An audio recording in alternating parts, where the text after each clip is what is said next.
বিসমিল্লাহির রহমানির রহিম। আজকে যেহেতু আমার গাঁও, আমার এরিয়া, আমি ছোটবেলাতেই বড় হয়েছি। আজকে আইসি আপনারা সালাম দিব লাগে। আমরা নেত্রী তাই মারা গেছেন 2 দিন আগে, আপনারা জানেন।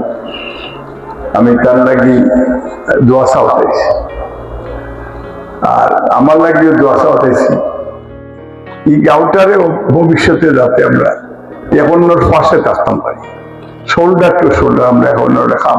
কারণ তেতলির তো একটা ঐতিহ্য আসিল না নাই, বেগম খালেদা জিয়া আজকে নাই, তাই কিন্তু আমরা লইয়াইছে। তাই যখন লন্ডন চিকিৎসা শেষে কাতারি আর অ্যাম্বুলেন্স ওগুলো করিয়ে আমার ওয়াইফ 2 জন লম্বে হয়ে গেছে। দেশও আনিয়ে তাই আমার কইছিল যে দেশও তাকে দেশের মানুষের সেবা করা হয়। আমিও কথা দিছি যে আমি যতদিন বাঁচবো দেশের মানুষের সেবা করবো ইনশাআল্লাহ।